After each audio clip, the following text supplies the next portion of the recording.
목요일 저녁입니다. 5월 2일자 본문 잠언 1장 8절에서 19절까지 말씀 교독하도록 하겠습니다. 잠언 1장 8절에서 19절까지입니다. 내 아들아, 내 아비의 훈계를 들으며 내 어미의 법을 떠나지 말라. 이는 내 머리에 아름다운 관이요 내 목에 금사슬이니라. 내 아들아, 악한 자가 너를 꾀일지라도 따르지 말라. 그들이 네게 말하기를 우리와 함께 가자. 우리가 가만히 엎드렸다가 사람의 피를 흘리자. 죄 없는 자를 까닭 없이 숨어 기다리다가 소울같이 그들을 산채로 삼키며 무덤에 내려가는 자들같이 통으로 삼키자. 우리가 온과 보화를 얻으며 빼앗은 것으로 우리 집을 채우리니 너는 우리와 함께 제비를 뽑고 우리가 함께 전대 하나만 두자 할지라도 내 아들아, 그들과 함께 길에 다니지 말라. 내 발을 금하여 그 길을 밟지 말라. 대저 그 발은 악으로 달려가며 피를 흘리는데 빠름이니라. 새가 보는 데서 그물을 치면 헛일이겠거늘. 그들이 가만히 엎드리면 자기의 피를 흘릴 뿐이요 숨어 기다림은 자기의 생명을 해할 뿐이니리. 이익을 탐하는 모든 자의 길은 다 이러하여 자기 생명을 잃게 하느니라. 아멘. 네, 여러분 덕분에 1박 2일 동안 전라도 일대를 훑으며 300km는 다닌 것 같아요. 특별히 이미 알고 있고 가본 손양원, 여수에 있는 손양원 기념관에 갔을 때 또 한 번의 감동을 받았어요. 유복자인 막내 아들님이 직접 친히 설명을 해주셔서 더 감동적이었어요. 우리는 그렇게 살 수 있나 이런 생각이 들기도 하고, 그 여순 반란 사건이 제주도 사상과 연관이 되어 있어요.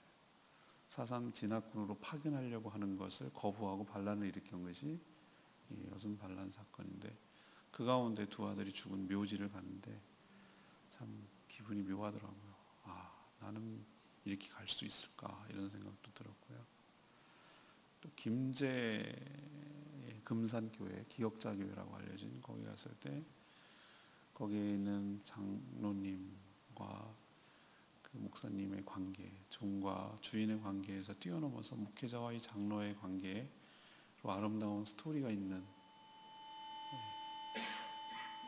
1, 2번을 줄이세요. 그 이야기를 들을 때 정말로 상당히 이제 감동적이었어요.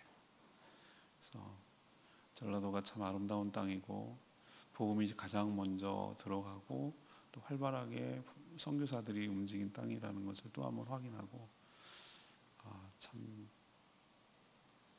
멋지구나 이런 생각이 들고 도전이 됐습니다. 또 여수를 거쳐서 순천 갔는데 순천이 참 좋더라고요. 순천만 국가공원 거기에 꽃밭에 갔는데, 꽃가정원 거기 갔는데 정말로 세상에 이런 데도 있네 우리나라가, 뭐 이런 생각이 들 정도로 너무 좋은 시간을 잘 보내고 왔습니다. 오늘 말씀은 잠언이어서 어제 녹화를 했기 때문에 공백 기간 느껴지지 않으시죠? 있는 것처럼 느꼈어요. 오늘 이어서 하는 겁니다. 이 솔로몬은 이제 젊은 자녀에게 아비의 훈계를 들으며 어미의 법을 떠나지 말라고 이 충고를 합니다. 그러면 존귀하게 될 것이라고 말하고 있고요. 또 악한 자가 악한 일을 함께 도모하자고 내도 아예 처음부터 따르지 말라고 그렇게 조언을 합니다. 또 아무리 기가 막힌 계획처럼 보일지라도 악한 계획은 하나님이 모두 다 지켜보고 계시며 또 그 끝은 비참하게 망하기 때문에 이런 조언과 충고를 하는 것이죠. 오늘 질문은 젊은 자녀들이 명심해야 할 것은 무엇입니까? 이것이죠.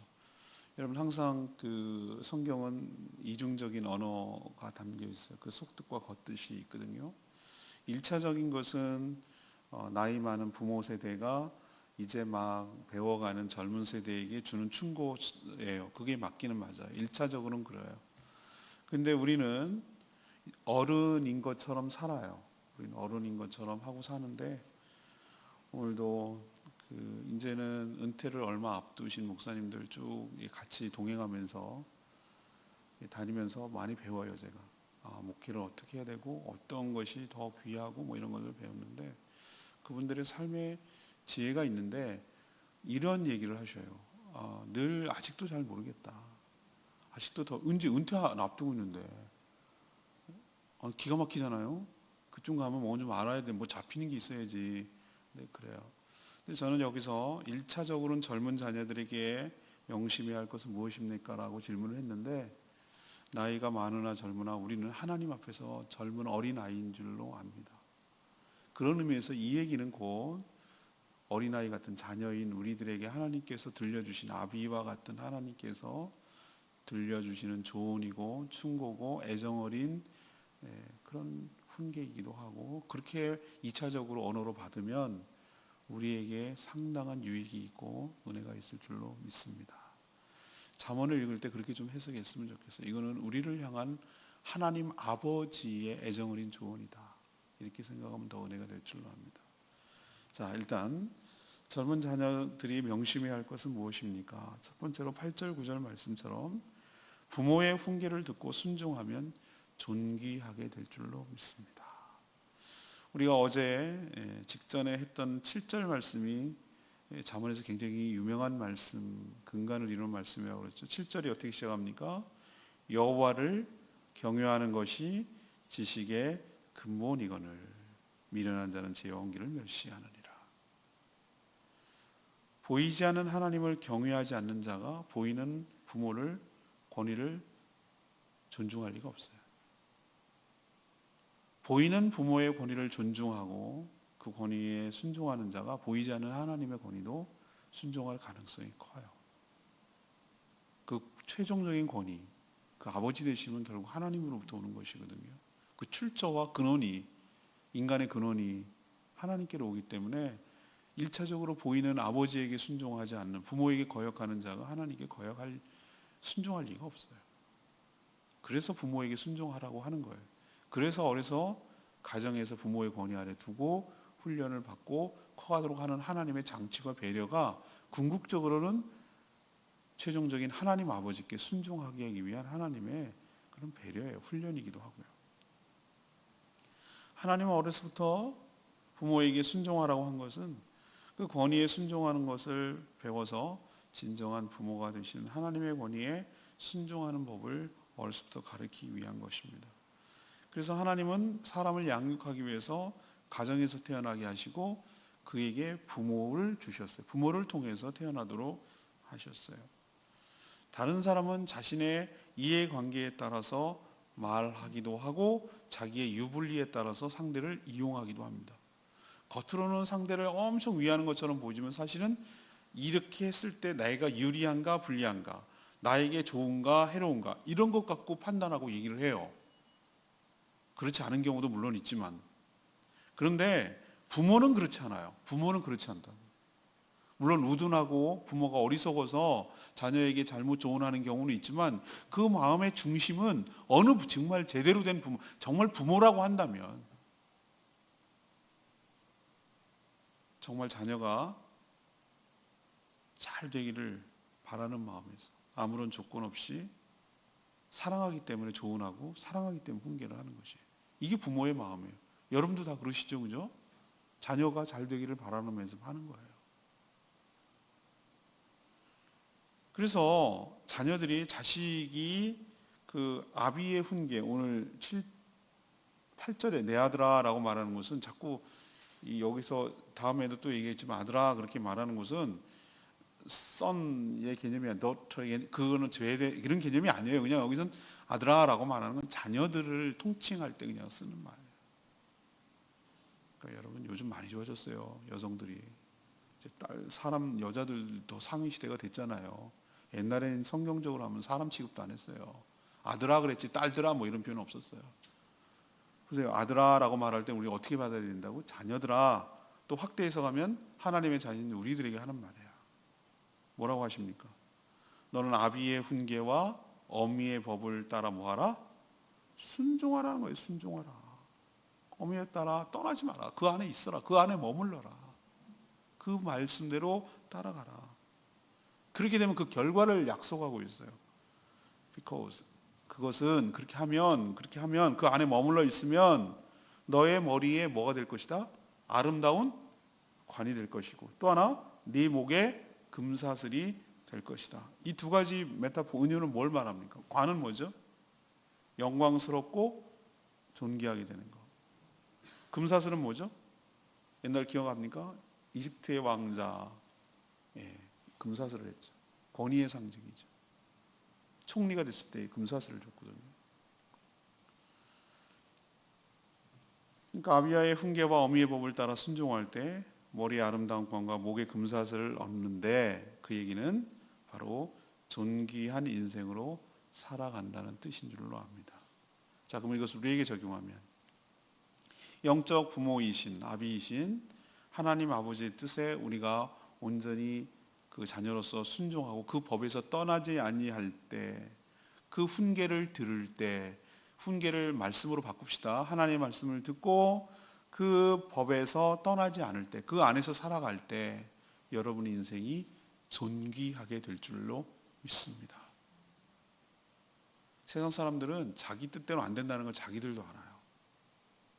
그래서 운칠기삼이라는 말도 지네가 만들어놨어요. 운이 7개고 뭐, 그거 있잖아요. 3은 뭐 자기 노력하는 거고 7개. 자기들도 자기 뜻대로 인생이 안 된다는 걸 알기 때문에 그렇게 표현하는 거예요. 자기들도 알아요. 그리고 기껏해서 표현한다는 게 뭐냐면은 운이라고 그래요. 운, 행운, 럭키. 그냥 하나님을 부정하니까 그렇게밖에 표현을 못하는 거예요. 근데 여러분 보세요. 그러면서 뭐라고, 저 사람은 관운이 타고났어. 정말 딱딱 맞아. 별들 진급할 때 말이죠, 희한하죠. 저 사람은 누가 봐도 탁월한 능력자인데, 장군감이 대장으로 올라가야 되는데 그 동기들 라인이 너무 탄탄해. 또 정치자격이 라인이 탔어. 뭐 이런 여러 가지 이유 때문에 정말 훌륭한 제목감에도 불구하고 떨어지는 경우도 얼마나 많은지 몰라요. 저 사람은 바로 진짜 지도자, 차기 지도자감이고 도지사나 뭐 서울시장이나 뭐 이런 거 해도 충분히 됐는데 묘하게 흐름이 그때는 안 되는 타이밍이야. 근데 우리는 알고 있어요. 사람들은 그것을 운이니 행운이니 운명이니 뭐 이런 말로 표현하고 있지만 아니에요. 우리의 삶은, 우리의 모든 인생은 하나님의 손에 달려있는 줄로 믿습니다. 보세요. 다 고백하잖아요. 내 노력해갖고 그렇게 됐다고 말하는 사람들 거의 없어요. 그렇다고 아무 노력도 하지 않았다는 건 아니에요. 최선을 다했는데 뭐라고 다 고백을 하냐면은 하나님의 은혜라고 표현을 합니다. 다들. 제가 차를 300km 어제 오늘 제가 뒤집어 썼어요. 제일 어린 관계로. 그렇게 말을 해놓고 제가 멀미하니까 남이 운전하는 차를 타면 제가 운전을 하는 건데, 뒤에서 노래를 찬양을 하셔요. 제주도의 큰 교회 목사님. 은혜 아니면 살아갈 수 없네. 그 트루트 쪽으로 계속 들어서 막 지금 귀에 쟁쟁해요. 그러면서 그치, 은혜 아니면 살 수가 없지. 은혜 하면 살 수 없지. 그 얘기를 하시는데, 저분도 고백이 저런 고백이구나. 은혜 아니면 살 수가 없구나. 그렇지. 우리가 은혜 아니면 어떻게 사나. 사랑하는 여러분, 그러면 은혜는 어떤 사람이 받는가? 오늘 말씀을 지침을 주잖아요. 너는 너 아버지의 훈계를 뭐하고? 듣고, 네 어미의, 우리가 이해하기 쉽게 해서 어머니 아버지 했고, 이걸 갖고 또 저기 안상홍 증인에는 하나님 아버지가 있으면 하나님 어머니가 있다는 둥 이래가면서 하나님 어머니가 자기라는 둥, 난 미치겠어요. 지금. 인간의 언어로 이해하기 쉽게 하기 위해서 이렇게 표현하는 것이고, 이건 1차적으로는 부모에게가 자식이 하는 말이라고 내가 말씀드렸잖아요. 근데 이거는 2차적으로 해석할 때 하나님 아버지라고 해야지. 하나님이 성이 어디 있어요? 영인분이. 그러니까 이거를 어떻게 해석했냐? 하나님의 말씀을 잘 경청하고 그 말씀대로 순종하며 살아가게 될 때 그 인생이 하나님께서 그 인생을 높이고 존귀하게 쓰실 줄로 믿습니다. 우리는 얼마나 세상에 자기가 길을 써가지고 노력해가지고 보세요. 남을 눌러버리고 모함하고 막 별짓을 다 해가지고 남 밟아 올라서가지고 자기가 해가지고 자기가 딱 된 다음에 자기가 잘해서 그런 자, 이게 얼마나 거들먹거립니까? 그게 얼마나 또 오래 가지 못합니까? 근데 우리는 알아요. 겸손하게 자기 할 일 했을 뿐인데 하나님께서 높여주셔. 하나님께서 쓰셔. 그래서 그 인생을 좋은 게, 당신은 하나님 은혜 받았습니다. 이 하나님이 하셨네요. 이렇게 고백하도록 만드는 것은 하나님의 영역이라고 이 얘기는요. 근데 그렇게 그 은혜를 누리게 하기 위해서는 오늘 말씀대로 하는 거예요. 말씀을 잘 경청하고 듣고 그 말씀대로 살아가는 자가 존귀한 인생으로 살아가게 될 줄로 믿습니다. 존귀하다는 개념을 좀 잘못 생각하면 안 돼요. 자꾸 힘있게 살고 뭐 이렇게 살고 이 개념이 아니라 주변에 있는 사람들을 보면 참 행복해 보이네요. 참 의미 있게 사시네요. 참 좋아 보이네요. 돈이 많고 적음가 문제가 아니고 뭘 직업이 뭐냐의 문제가 아니고 정말 인생을 참 보람 있고 의미 있고 가치 있게 사시네요. 정말 하나님 정말 믿으니까 정말 행복해 보여요. 그리고 사람들이 뭐 직급이 낮고 그랬다고 함부로 하는 게 아니라 그 사람을 함부로 할 수 없는 정말로 어떤 느껴지는 기쁨과 느껴지는 뭔가 범접할 수 없는 표현할 수는 없지만 세상 사람 아우라라고 표현하고 세상 사람들 모르니까 그것이 어떻게 가능한가? 하나님이 함께 하시기 때문에 가능한 줄로 믿습니다. 저 사람은 건들 수가 없어. 저 사람이 뭔가 뒤에 배경이 든든한데 그건 어떻게 설명이 안 돼. 그건 무슨 대단한 권력자도 아닌 것 같은데 그 뭔가가 뒷받침하고 이게 떠받치고 있어. 사람들은 어렴풋하게 느끼죠. 하나님이 그를 존귀하게 쓰신 줄로 믿습니다. 요셉처럼 말이죠. 그는 종으로 있든지 감옥에 있든지 하나님이 함께 하심으로 형통한 축복이 있는 줄로 믿습니다. 그걸 함부로 안 했어요. 어느 누구도. 그 사람의 지혜는 하나님이 주신 지혜이기 때문에. 여러분도 오늘 말씀대로 영적 아버지 되시는 부모 되시는 하나님 아버지의 훈계를 듣고 그 말씀에서 떠나지 않으므로 존귀하게 머리에 금, 쇠사슬 이런 치장한다는 개념이 아니라 여러 사람들 앞에서 하나님 앞에서 존귀하게 쓰임받는 복된 인생 되기를 축복합니다. 두 번째 얘기 10절에서 16절 말씀, 악한 일을 도모하는 친구들을 처음부터 멀리하라는 거예요. 이게 충고이고 조언이에요. 악한 일을 도모하는 친구를 처음부터 멀리해라. 사람은 어려서는 이제 부모의 말에 잘 순종하는데 점점 커갈수록 누구의 말에 더 준거 집단이 되냐면은 부모 가정이 아니라 친구들이에요. 친구들의 말에 솔깃해요. 그리고 거기에 쉽게 휩쓸리고 동조해요. 물론 모든 친구가 다 악한 것은 아니에요. 평생 동안 좋은 친구로 지내는 경우도 참 많아요. 이해관계가 없기 때문에. 그렇죠? 그때는 그냥 뭐 부끄럽고 창피한지도 모르고 우리 놀았잖아요. 그죠? 지금 6월달 10일날 6학년 10반이었거든요. 제가 반장이었거든요. 6학년. 초등학교 6학년 10반. 서울 중대초등학교 6학년 10반. 얘네들이 온다는 거야. 6학년 10반 졸업 40주년 기념으로. 근데 나 지금 약간 당황스러운 거예요. 막 지네는 야야 막 카톡 해갖고 막 그러는데 난 얘가 누군지 모르겠는 거예요. 한 마리 콩나물 씨를 갖고 50명이 넘었거든. 70명이 육박했거든. 나는 반장이기 때문에 얘네들이 다 알아. 근데 난 얘를 모르겠어요. 굉장히 낯설어요. 근데도 너도 얼굴 보면 금방 알게 될 거야. 그 1년 짧은 시간에 해놓고 뭘 어떻게 안다는 거야. 난 지금 대학교 친구들도 가물가물하는데. 근데 참 희한하죠. 또 만나보면 그러면 그래 뭐 이러면 또 친구가 돼요. 그때는 또 야야 그랬잖아 뭐 어쩌잖아 그렇게 돼요. 금방 옛날로 돌아가더라고요. 그러니까 그때는 흉어물이 없는데 가만 보면은 그런 걸 이용해가지고 자기의 사적인 유익을 취하는 애들도 있더라고요. 자기 사업이나 이익을 위해서 이렇게 하는. 그러면 이제 알아보죠. 그걸. 근데 친구 간에 이해관계가 개입되는 순간 관계가 깨지더라고요.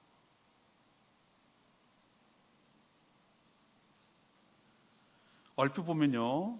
악한 일을 도모하는 친구들도 생겨나요. 그리고 뭐라고 그러는 줄 아십니까? 모든 친구가 다 그런 건 아니라고 그랬어요. 악한 계획을 제시하면서 의도적으로 악한 일에 함께할 것을 제안하는 그런 사람도 있어요. 얼핏 보면요, 그 계획이 너무 퍼펙트, 완벽해, 완전 범죄, 영화처럼 꿈꿔요. 그리고 그 결과를 딱 얘기하는 거 보면 너무 혹해요. 그래 한 방, 인생 뭐 있어? 한 방에 확 인생이 역정될 것만 같은 그런 거를 하자는 거예요. 한탕 하자고, 작전하자고. 읽어볼까요? 10절에 이런 얘기를 합니다. 악한 자가 낄지라도 그 사람 너한테 제안을 하는 거예요. 11절에 우리와 함께 가자. 우리가 가만히 엎드렸다가 사람의 피를 흘리자. 죄 없는 사람을 까닭없이 숨어 기다리다가 수월같이 산채로 삼키고 무덤에 내려가는 자같이 통으로 삼키자.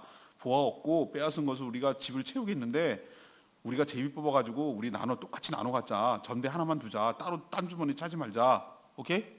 이게 얼마나 악한 계획인가 여러분 느낌만 봐도 아시겠죠? 무고한 사람을 피를 흘려서 모든 것을 강탈함으로 빼앗아 가지고 나누자. 이게 전형적인 범죄 아닙니까? 누가 보더라도 동서고금을 다 범죄라고 얘기하는 거죠. 이걸. 근데 하나님께서 오늘 뭐라고 합니까? 이렇게 제안을 할지라도 15절에 내 아들아 그들과 함께 그 길, 여기서 길은 그 방법, 그렇게 하자고 하는 악한 길로 다니지 마라. 네 발을 금하고 그 길을 밟지 마라. 라인 밟지 마. 라인, 그 선, 시작하는 그 선, 개입하는 선 밟지 마. 시작도 하지 마. 라는 뜻이에요. 우리도 어떤 라인을 밟으면 걷잡을 수가 없어요. 하나가 딱 개입되면 그 다음이 있기 때문에. 근데 오늘 16절에 대저 그 발은 악한 걸 계획을 말하는 거예요. 악으로 달려간다고 그래서 달려간다. 그냥 천천히 진행되는 것이 악은 내 의지와 상관없이 순식간에 달려간다는 거예요. 치달아 간다는 거예요. 그리고 피를 흘리는데 아주 빠르다는 거예요. 이게 악한 자들의 특징이에요. 내가 한번 거기에 딱 발담가 놓으면은 빠져나오지도 못하고 거기에 개입돼서 휩쓸려 들어간다는 거예요. 지금 그 얘기를 하시는 거예요, 지금 우리한테.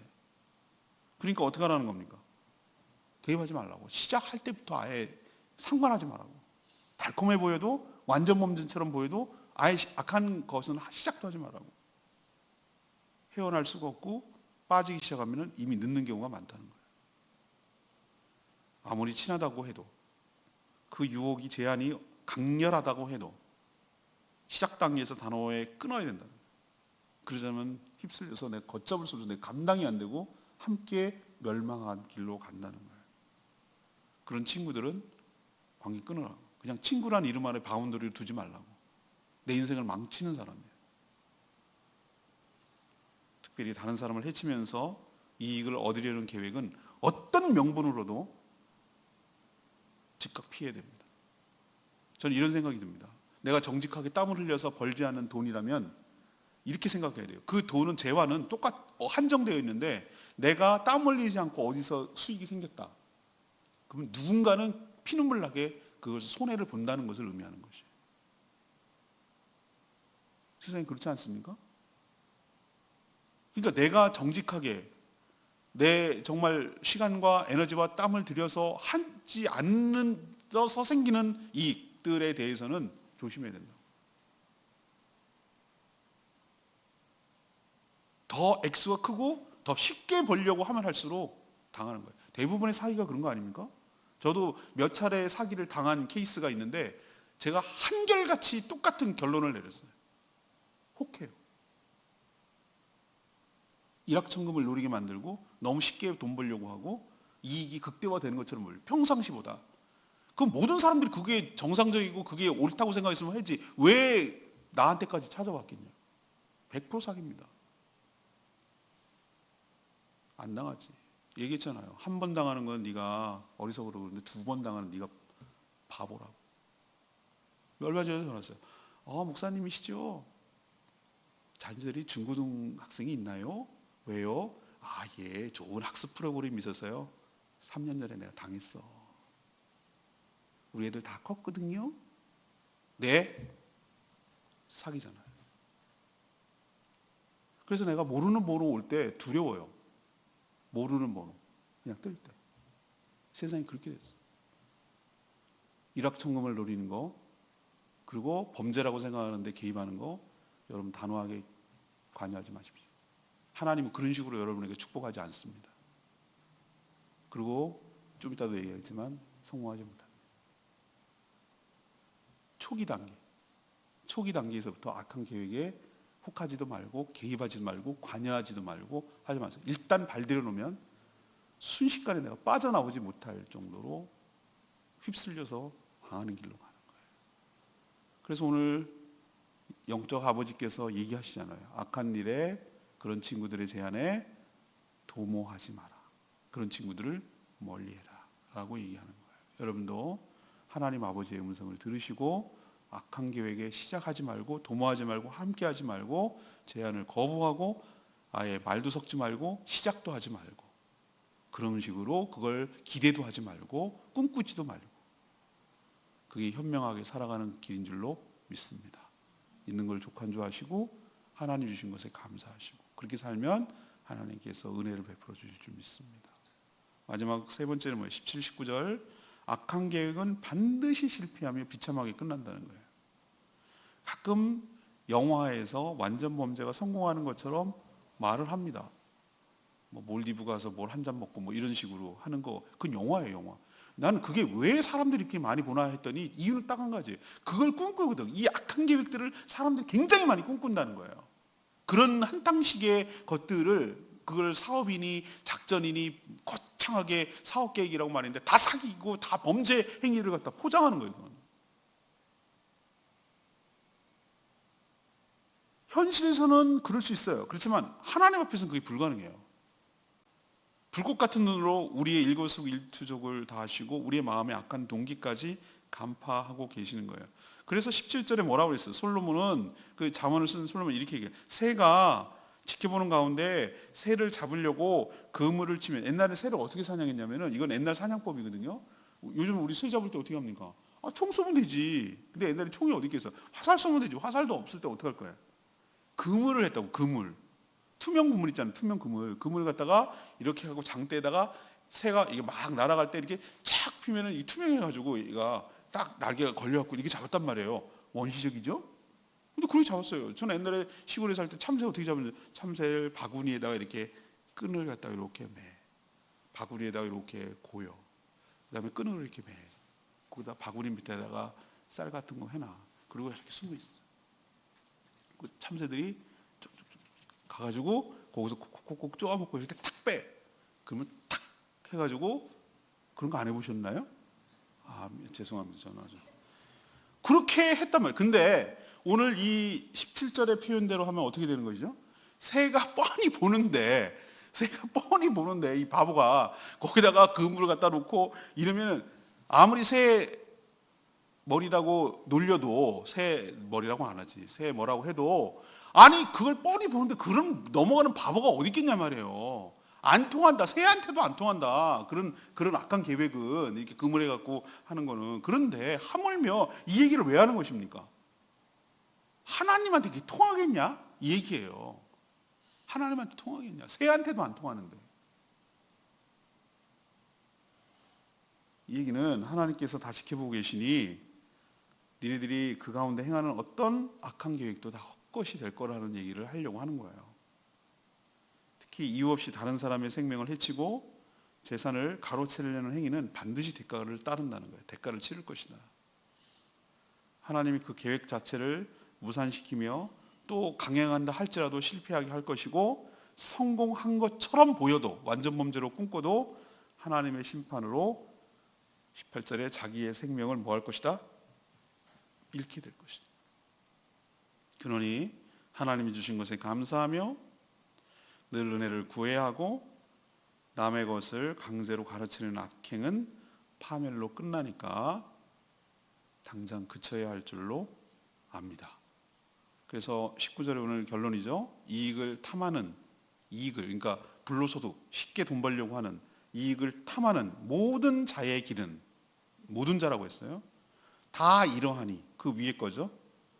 자기 생명을 헤아릴 뿐이라, 자기의 피를 흘릴 뿐이라, 이 얘기예요. 다 이렇게 되니, 자기의 생명을 잃게 되니 이런 일을 뭐 하지 말라고? 아예 시작하지 마라. 그 결과는 하나님께서 그렇게 되니. 오늘 19절 말씀이에요. 역시 레마의 말씀이, 이익을 탐하는 자는 이렇게 된다. 탐심은 악의 시작이고 뿌리죠. 근데 여러분 왜 탐심을 합니까? 왜 탐할 것 같아요, 여러분들? 가만 생각해 보니까 하나님의 은혜를 받지 못하기 때문이 아닐까. 그러니까 하나님에게 계속 공급받지 못하니까 스스로 내가 어떻게 꼼수를 쓰건 어떤 방법을 취하든, 인간적인 방법을 취하든, 내가 그것을 차지하고 그것을 소유해야 나의 삶의 안정과 나의 삶의 평안을 누릴 수 있다는 생각 때문에 이런 일을 하는 거거든요. 그러니까 하나님의 은혜, 하나님 관계가 끊어졌을 때 나타나는 현상. 하나님께서 계속 공급해 주시는 것을 느끼면 어떻게 됩니까? 이럴 필요가 없죠. 이렇게 하지 않아도 생기는데, 이렇게 하나도 하나님께서 살아가게 하시는데 굳이 이렇게까지 할 필요가 없는 거죠. 근데 그게 없다라고 전제를 하니까, 그리고 필요 이상으로 내가 누리려고 하니까, 그리고 그 비교의 대상이 남이니까, 나만의 행복을 누리는 삶이 아니라 남처럼 나도 그렇게 하고 싶은 그런 비교의식에서 나오니까, 나만의 그 고요함이 있고 그런 것이 있는데도 불구하고 남과 견주는 비교의식과 경쟁의식을 버려야 할 줄 압니다. 하나님께서 이 세상에 나밖에 없도록 일란스 쌍둥이도 다르게 만드셨어요. 나만의 독특함과 하나님의 독특한 사명이 나에게, 세상에 나밖에, 이 세상에 역사적으로 단 하나밖에 나밖에 없다라는 가치, 그리고 자존감, 그것을 좀 하나님 앞에서 가져야 될 필요가 있습니다. 자기 이익만 추구하면 반드시 망하고, 이미 망하기 전에 이미 어떤 행복도 누리지 못한 그 자체가 바로 벌이에요. 이익만 추구하는 삶이 요것만, 한탕만, 한것만 하고 이렇게 하면 행복할 것 같은데 아니요. 이미 그 결과를 떠나서 그 과정 자체가 행복하지 못하고, 그렇게 얻은 재물이라 한들 쉽게 얻었으니 쉽게 쓸 것이고, 또 늘 죄책감과 두려움 속에서 살아가게 되고, 심판의 두려움 속에 살기 때문에 그 자체가 성공과 상관이 없이, 지네 말로는 성공이라고 말하는 상관없이, 결과와 상관없이 그 자체가 형벌이고 그 자체가 불행한 삶이에요. 그러니 여러분은 오늘 말씀을 잘 들으시고 이익을 탐하는, 뭐 이런 개념이 아니라 이익을 탐심을 갖는, 가로채는, 더 가지려는 이런 욕심을 버리고 하나님 은혜로 살아가는 저와 여러분 되기를 소망합니다. 오늘 세 가지 말씀드렸어요. 오늘 질문이 뭐였습니까?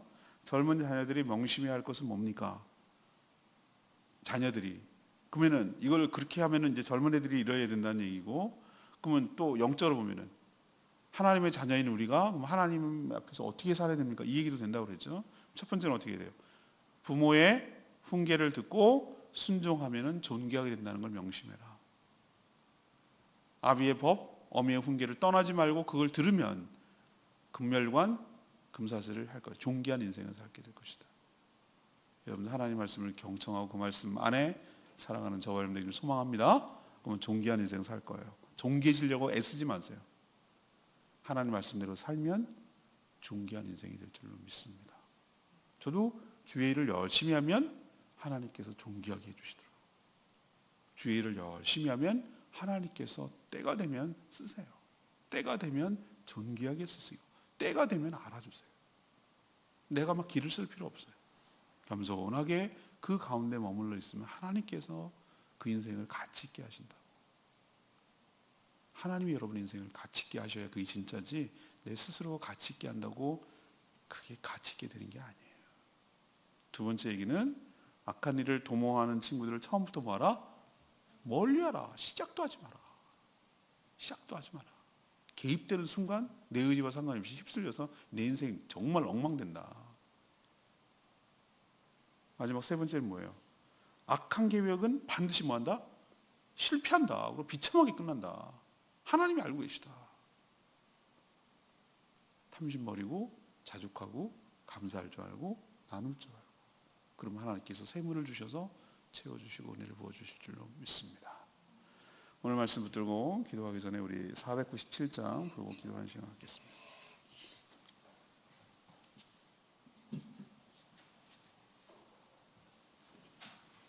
찬양집 497장입니다.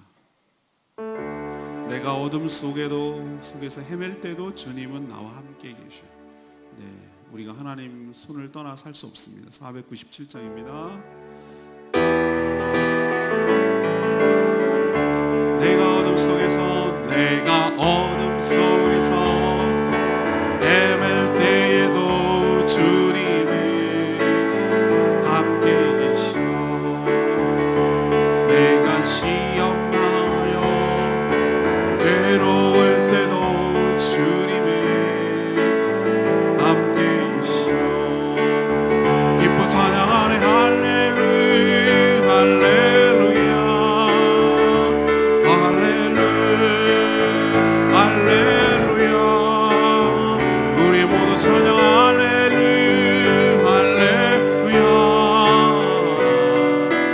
주님 나와 함께 계시네. 내가 오면 내가 은밀한 곳에서 기도할 때도 주님이 함께 계시고, 내가 아무도 모르게 선한 일 할 때도 주님이 함께 계시고, 기뻐 찬양하네.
아무도 안 보는 것 같아도 좋은 때나 안 좋은 일 할 때는 하나님 다 알고 계시다는 거예요. 그러니 우리는 하나님 보신다고 생각하고 하나님을 경외하는 마음으로, 여호와를 경외하는 것이 지식의 근본이란 말이 그 뜻이에요. 그게 지식이에요. 그게 지혜예요. 우리도 하나님 앞에 보이거나 보이지 않거나 하나님을 의식하며 하나님을 의지하며 악을 멀리하며 정말 그 파멸을 기억하고 하나님의 말씀과 훈계에 늘 명심하며 그 안에 머물러 있는 저희들 되게 해달라고 다 같이 주여 외치며 기도하며 나갑니다. 주의 아버지, 내가 어둠 속에서 헤맬 때도 주님은 함께 계시고,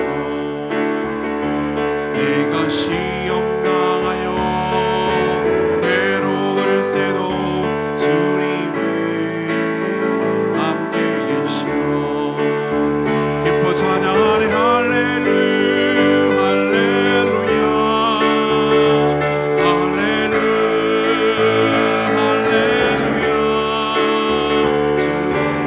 할렐루야 할렐루야 주님 나와 함께 계시네. 기뻐 찬양하네. 할렐루야 할렐루야